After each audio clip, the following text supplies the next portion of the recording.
अब हम लोग जिस चीज के बारे में चर्चा करेंगे वो है आपका अर्थालंकार।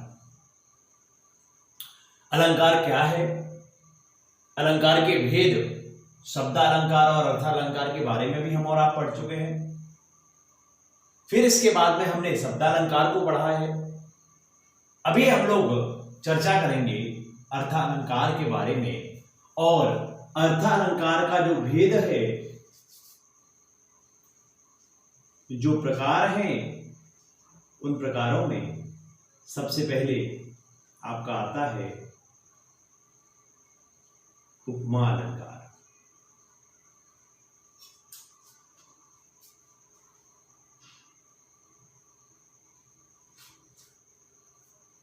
दूसरा आपका आता है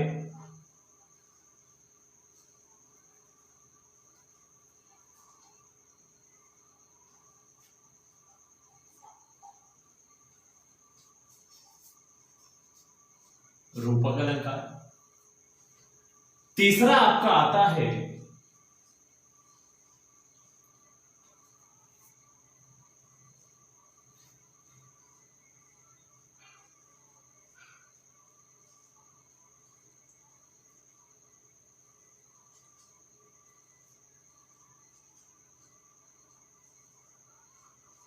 अतिशयोक्ति अलंकार।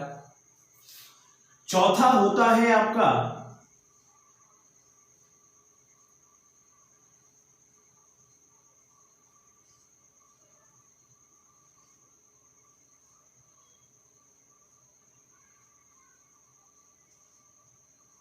अन्योक्ति अलंकार। पांचवा है आपका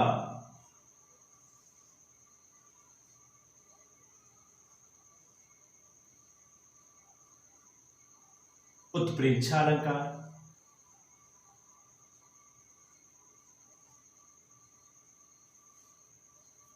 छठवां है आपका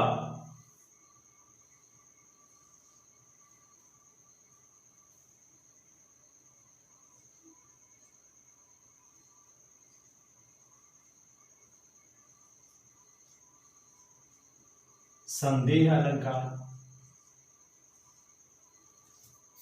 सातवां है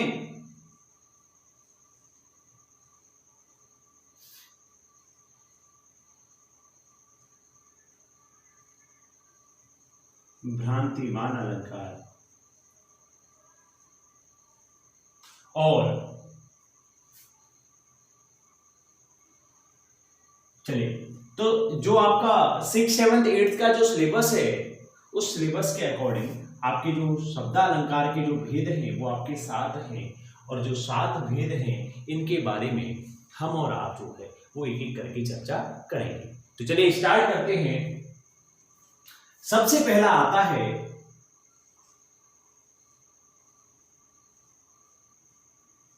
उपमा अलंकार।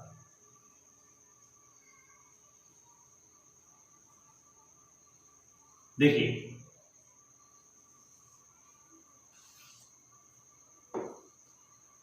अगर हम उपमा अलंकार के बारे में चर्चा करें तो उपमा का जो अर्थ है वो होता है आपका तुलना करना।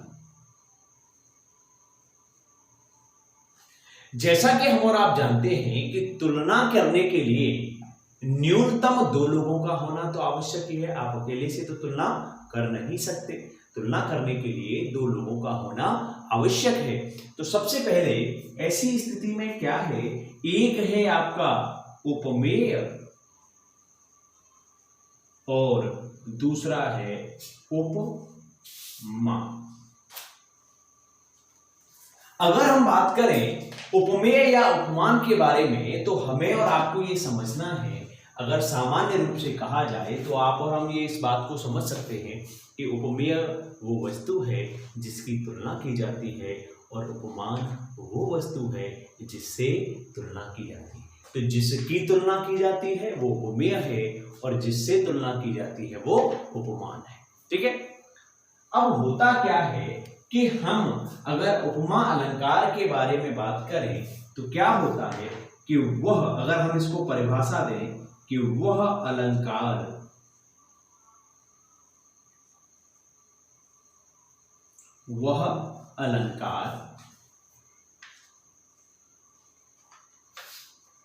जिसमें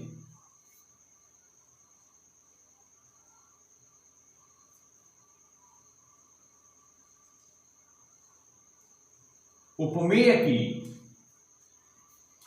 क्या हुआ, वो वस्तु जिसकी तुलना की जा रही है।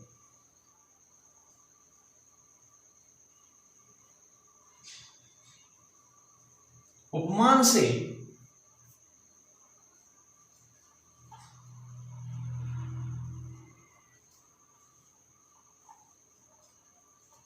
तुलना की जाती है। देखिए, वह अलंकार जिसमें उपमेय की उपमान से तुलना की जाती है,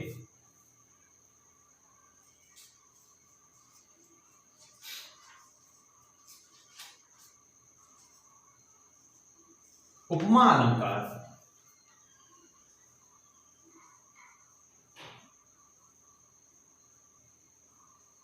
कहलाता है। जहां पर दो स्थितियों की तुलना की जा रही है, वहां पर क्या होगा, वहां पर आपका उपमा अलंकार होगा। अगर हम उदाहरण के लिए बात करें तो कह सकते हैं कि पीपर पात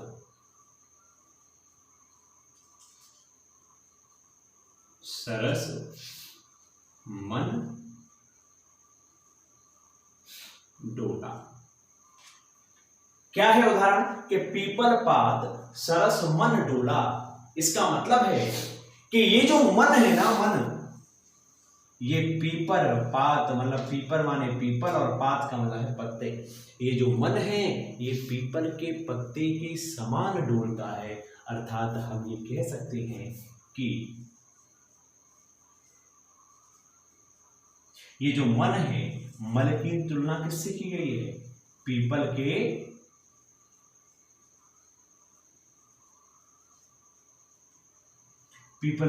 पत्ते से की गई है। तो जैसा कि हम उपमा अलंकार में पढ़े हैं कि उपमा अलंकार में क्या होता है, जहां पर उपमेय की उपमान से तुलना की जाती है, वहां पर होता है आपका उपमान। ठीक है। नेक्स्ट जो है वो है आपका रूपक अलंकार। दूसरा है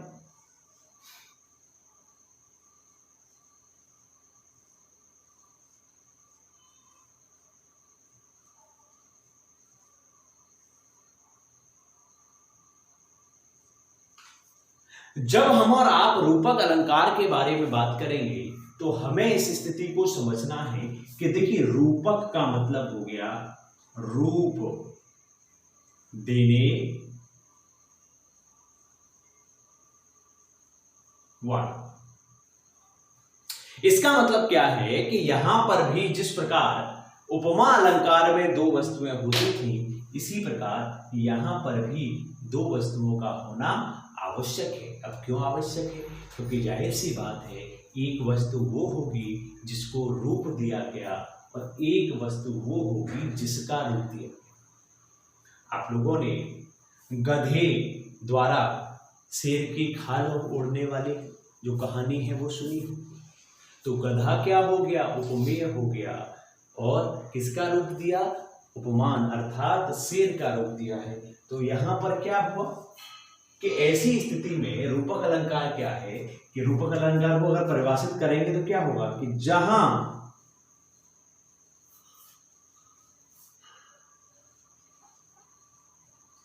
उपमेय को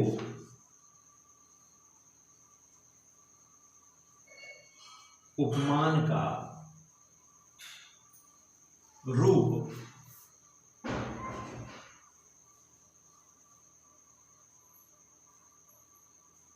दे दिया है, जहां पर उपमेय को उपमान का रूप दे दिया जाएगा वहां पर आपका होता है रूपक अलंकार। लेकिन एक चीज ये ध्यान रखनी है कि जब आप किसी भी वस्तु को किसी दूसरे का रूप दे रहे हैं तो रूप देने के लिए ये आवश्यक है कि उस वस्तु को भेद नहीं किया जा सके, अर्थात उसको पहचानना भी मुश्किल होना चाहिए। इसीलिए कहा जाता है कि जहां उपमेय को उपमान का रूप दे दिया जाए लेकिन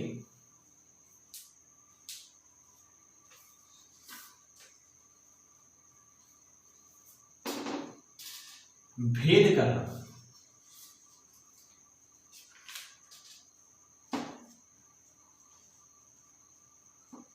आसान न हो। जहां पर एक वस्तु को दूसरी वस्तु का रूप तो दे दिया जाए लेकिन वहां पर भेद करना मतलब दोनों में अंतर करना आसान नहीं होना चाहिए, तो वहां पर क्या होता है, रूपक अलंकार होता है। या दूसरे शब्दों में इसको कह देते हैं कि जहां उपमेय में उपमान का भेद रहित आरोप होता है। भेद रहित का मतलब क्या है कि आप उसमें अंतर नहीं कर सकते, तो जहां पर उपमेय में उपमान का भेद रहित आरोप होता है वहां पर आपका रूपक अलंकार होता है। जैसे कहा गया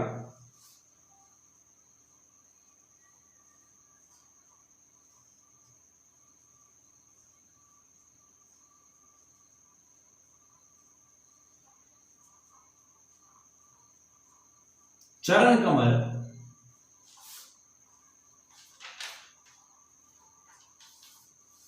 हरे राय। चरण कमल कहा गया कि है क्या, चरण कमल बंदो हरिराई, अर्थात मैं ईश्वर के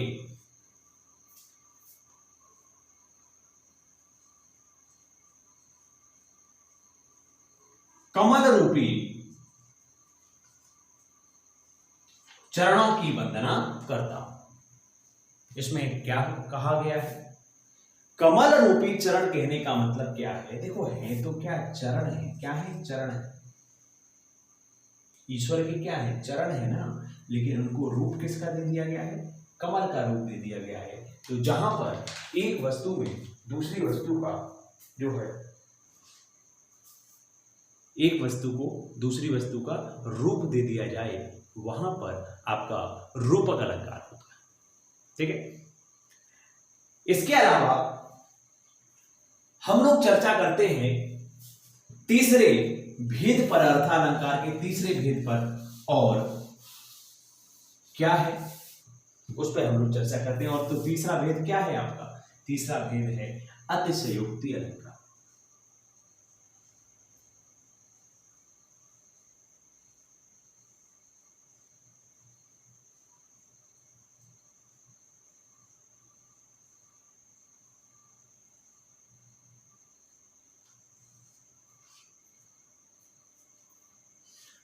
अगर हम अतिशयोक्ति अलंकार के बारे में बात करें तो ये दो मूल रूप से शब्दों से मिलकर बना है। पहला है अतिशय और दूसरा है उक्ति।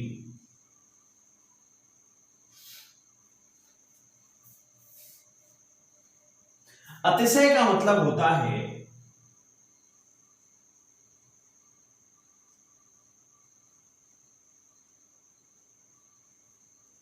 बढ़ा चढ़ाकर, और उक्ति का मतलब होता है कहना। मतलब यह है कि अगर किसी भी बात को बढ़ा चढ़ाकर कहा जाए,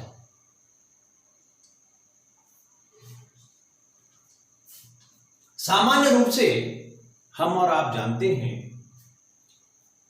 कि जब भी ईश्वर का वर्णन किया जाता है तो वहां पर आपका अतिशयोक्ति अलंकार का प्रयोग किया जाता है। जैसे आप लोगों ने हनुमान चालीसा में पढ़ा होगा कि प्रभु मुद्रिका मेल मुख माही, जल झलांग गए अचरज नाही। मतलब समुद्र को पार करके, एक ही बार में समंदर को पार करके चले गए। तो क्या ऐसा पॉसिबल है?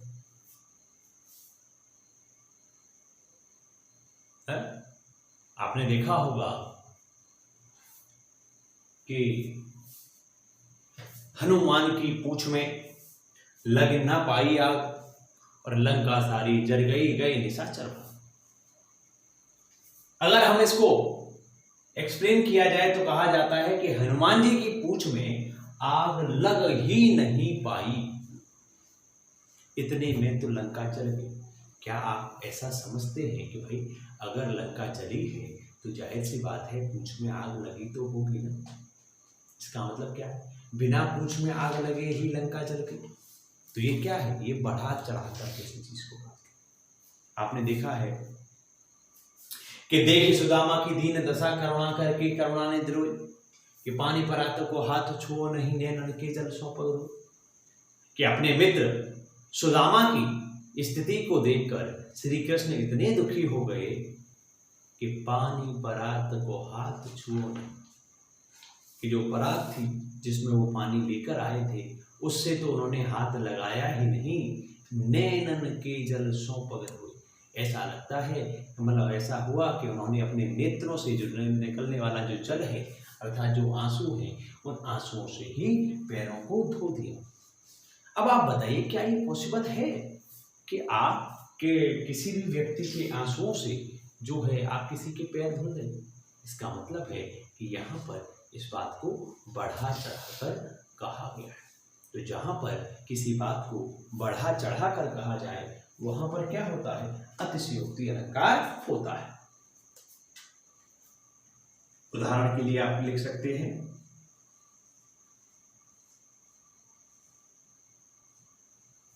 क्या है?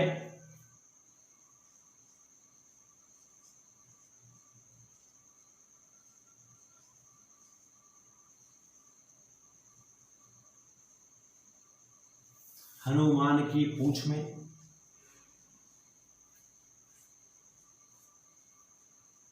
लग न पाई आग।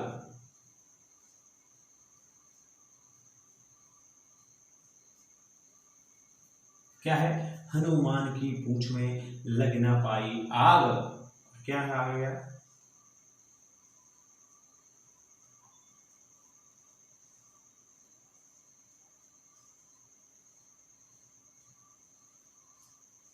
लंका सारी जल गई।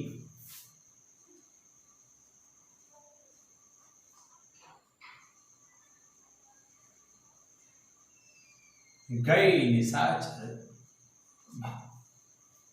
तो जहां पर जैसा कि कहा गया है कि हनुमान जी की पूंछ में आग लग नहीं पाई, इतने में तो सारे के सारे जो राक्षस हैं मतलब सारी की सारी लंका जल गई। और क्या कहा गया कि राक्षस जो है वो भाग गए।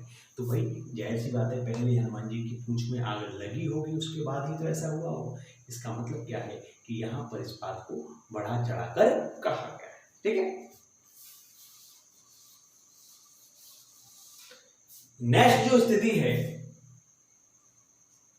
वो है अन्योक्ति अलंकार।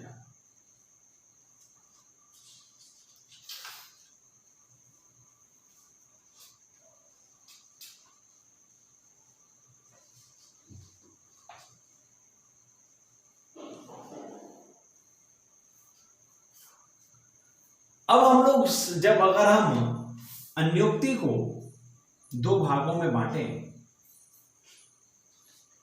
तो दो शब्द आएंगे।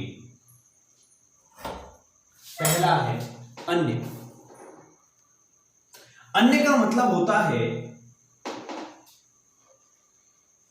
दूसरा, और उक्ति का मतलब है कहना। अर्थात आप किसी बात को किसी दूसरे व्यक्ति से कह रहे हैं लेकिन आप ढालकर किसी दूसरे व्यक्ति पर कह रहे हैं। अन्योक्ति में होता क्या है कि आप अन्योक्ति के बारे में किसी ने कहा है कि बात कहे कछु और से काम ले ही कछु और, अन्य उक्ति तब समझिए बात और ही और।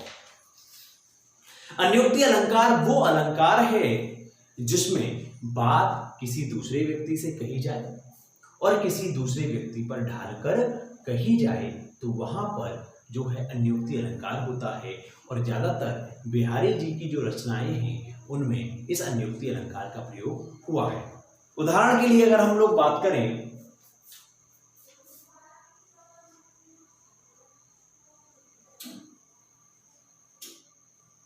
तो कहा गया है, क्या है उदाहरण?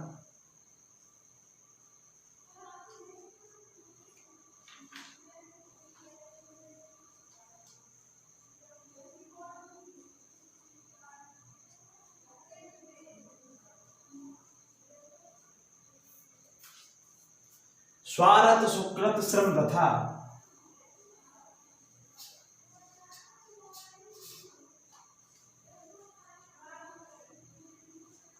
देख विहंग विचार।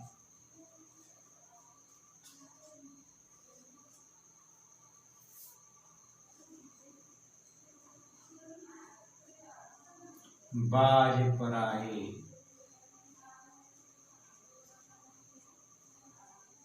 पान पर,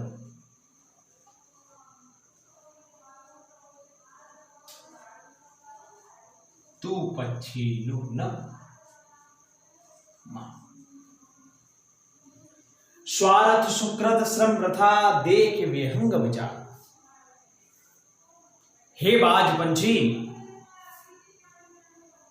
तू अपना मन दौड़ा के देख ले। देख विहंग विचार, अपना मन दौड़ा के तू देख ले। बाज पराए पान पर, कि हे बाज पंछी, पराए का मतलब है दूसरे के, पान कहते हैं कंधे पर बैठकर, तू पंछी ने न मार, तू किसी दूसरे पंछी को मत मार। आपने देखा होगा कि जो शिकारी लोग होते हैं वो क्या होता है, उनके पास में एक बाज पंछी रहता है। वो क्या करते हैं, बाज पंछी अपना शिकार लेने के लिए उड़ जाता है तो उस शिकार को जब अपने पंजों में जकड़ लेता है तो वो लाके किसको दे देता है, शिकारी को दे देता है, और शिकारी उसको अपना भोजन बना लेता है। उस बाज को क्या मिलता है, कुछ नहीं। ये जो बात बिहारी जी ने कही है, ये कही है राजा जयसिंह के लिए। हुआ ये कि राजा जो जयसिंह हैं, उन्होंने मोहम्मद गौरी का जो साथ दिया, और उन्होंने क्या किया कि जो छोटे छोटे जो राज्य थे, जो उनके आसपास के जो छोटे छोटे राज्य थे, उन छोटे छोटे राज्यों को लिए वो मोहम्मद गौरी के लिए युद्ध लड़ रहे हैं। तो ऐसी स्थिति में उन्होंने इस बाज पंछी का उदाहरण लेकर कहा राजा जयसिंह से, अब क्या कहा है उसका भावार्थ समझे कि स्वार्थ सुकृत श्रम वृथा, देख विहंग विचार। बाज पराए पान पर, तू पंछी न मार। कहा ढाल के कहा गया है बाज पंछी पर, ले कहा गया है राजा जयसिंह से कि हे राजा जयसिंह, तुम इस विचार को करके देखो कि स्वार्थ, न तो तुम्हारा कोई स्वार्थ है, न सुकृत, सुकृत का मतलब है, सु का मतलब है अच्छा, कृत माने कार्य, न ही ये अच्छा कार्य है। वृथा, श्रम वृथा, तुम्हारा जो परिश्रम है वो बेकार है। क्या है, देख विहंग विचार, अपने मन में विचार करके देख लो कि बाज पराए पान पर, के हे राजा जयसिंह, तुम दूसरे के कंधे पे बैठकर तू पंछी न मार, तुम जिन छोटे छोटे राज्यों पर आक्रमण मत करो। तो जैसा कि अन्योक्ति अलंकार में हमने कहा कि बात कहे कछु और से, काम ले कछु और, अन्योक्ति तब समझिए बात और ही और। यहाँ पर जब किसी बात को किसी दूसरे व्यक्ति पर ढालकर कहा जाए तो वहां पर अन्योक्ति अलंकार होता है। ठीक है, चलो फिर आते हैं नेक्स्ट जो अलंकार है,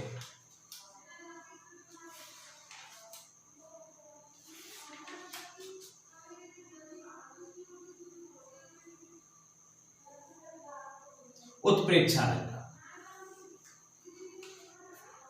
सामान्य रूप से यदि उत्प्रेक्षा अलंकार को आपको पहचानना है तो मनो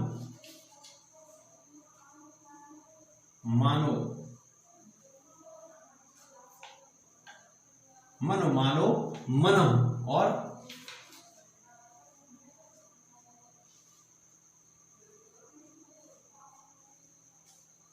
जन जानो जनम। मन मानो मनहु और जन जानो जनहु शब्द जहां पर आए हों वहां पर क्या होता है, उत्प्रेक्षा अलंकार होता है। ठीक है, जिसको दूसरे शब्दों में कह दिया जाता है कि जहां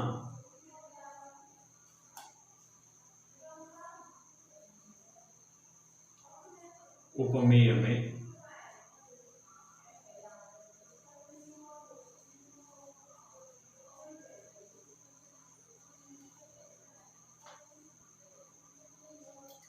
उपमान की संभावना हो, वहां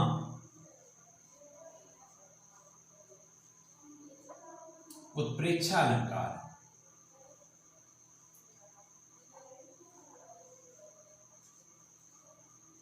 होता है।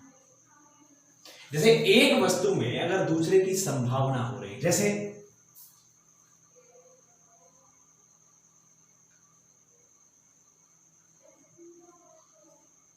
मानव सूर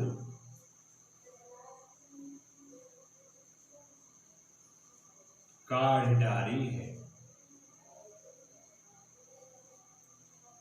वार मध्यते में।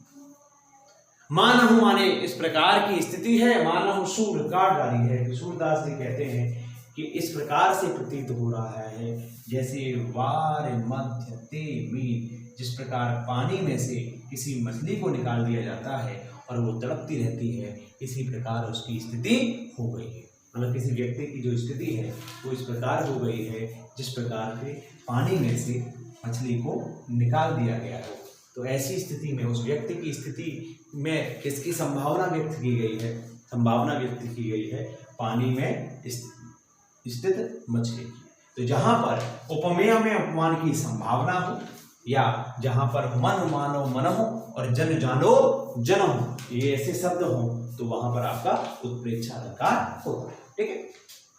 अब जो लास्ट दो चीजें हैं, उन लास्ट दो चीजों को हम एक साथ में लेकर आते हैं, एक तरफ लिख लेते हैं। संदेह अलंकार,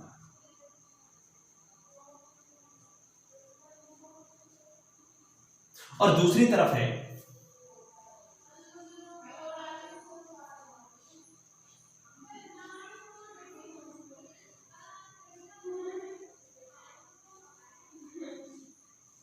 भ्रांतिमान अलंकार। सबसे पहले हमें संदेह और भ्रांति, देखिए भ्रांति को अगर हम कहें तो कह सकते हैं भ्रम। सबसे पहले ये दोनों के दोनों अलंकारों में हमें इन दो स्थितियों के कि संदेह क्या है और भ्रम क्या है, इसको समझने में अंतर होना चाहिए। देखिए संदेह और भ्रम का अंतर क्या है? संदेह में होता है कि आप निर्णय नहीं कर पा रहे। उदाहरण के लिए, रास्ते में रस्सी पड़ी हुई है, अंधेरा है, रास्ते में रस्सी पड़ी हुई है। आपके मन में पहली बार विचार ये आया कि ये रस्सी है। दूसरी बार आपके मन में विचार आया नहीं ये रस्सी नहीं है, ये सांप है। फिर मन में विचार आया नहीं नहीं सांप नहीं है, रस्सी ही है। यदि आप निर्णय नहीं कर पा रहे हैं तो ऐसी स्थिति में वहां कहा जाता है संदेह। संदेह है, शक है। पुलिस जब किसी को उठाती है तो शक के बिना पर, शक है इसका मतलब है वो आदमी दोषी हो सकता है और नहीं भी हो सकता। ठीक है। तो ये क्या है? संदेह है। इसको अगर हम कहें तो क्या कह सकते हैं? दो वस्तुओं में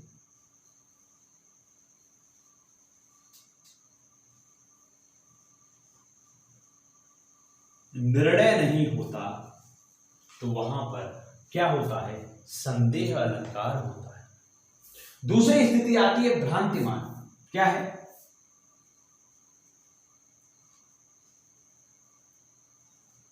जब किसी वस्तु को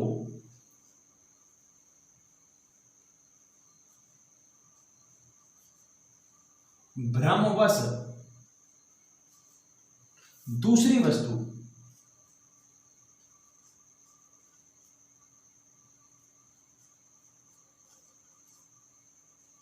मान लिया जाता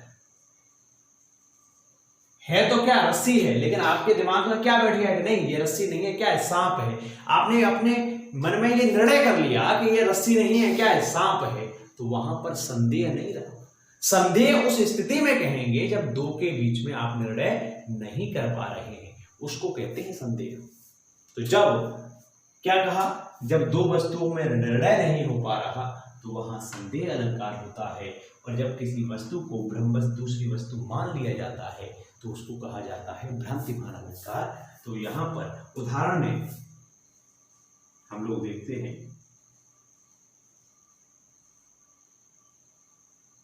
कि नारी बीच सारी है।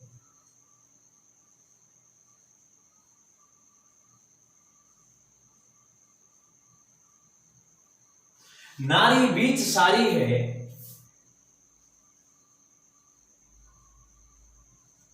कि सारी बीच नारी है। नारी ही की सारी है, या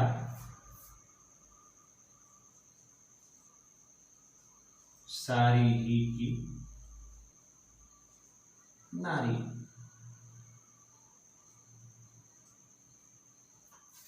जब द्रौपदी का चीरहरण हो रहा है और ऐसी स्थिति में जब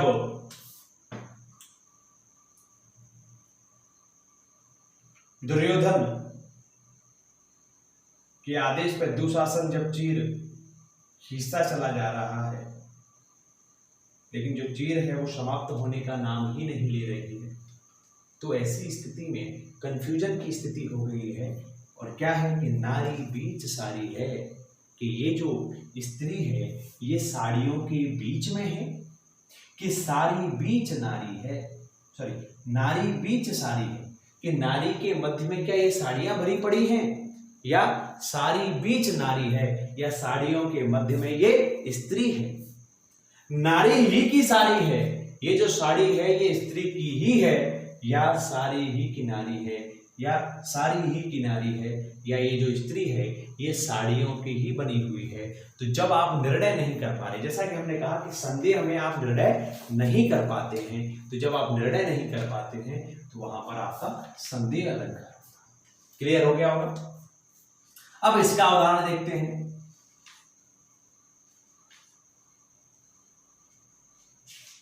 क्या है, नाक का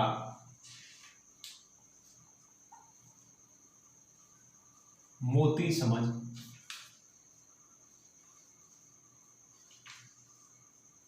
अधर की कांति से।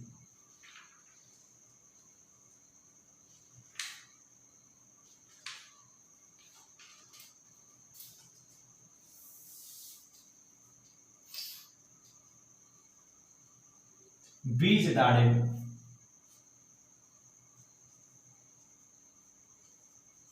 का समझकर भ्रांति से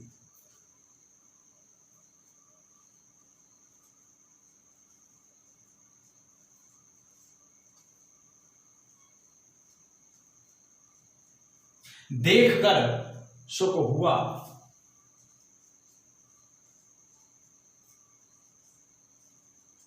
मौन है,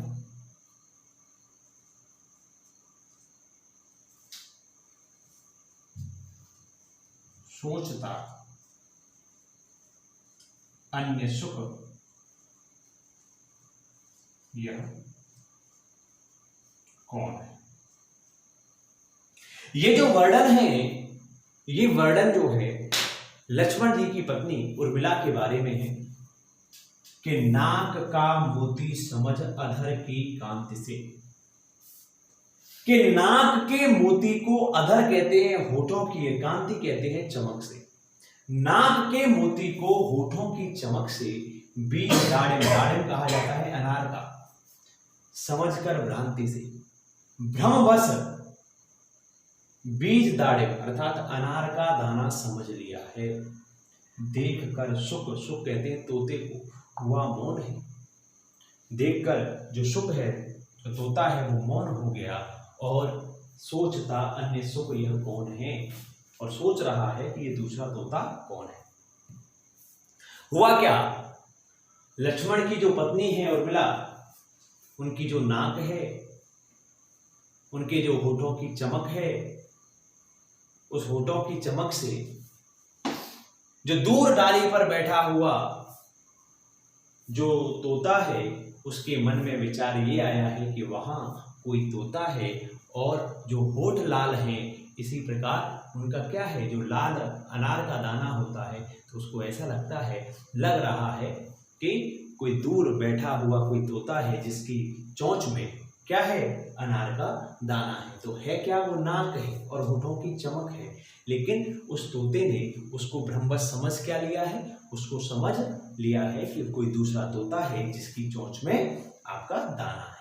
तो हमने क्या कहा कि जब किसी वस्तु को भ्रमवश दूसरी वस्तु समझ लिया जाए तो वहां पर भ्रांतिमान अलंकार होता है। तो यहाँ पर ये इसी के साथ में ये जो जो आपका अर्थालंकार है 6th 7th 8th स्टैंडर्ड के जो अर्थालंकार है, उन अर्थालंकारों की क्लास जो है वो समाप्त होते हैं। धन्यवाद।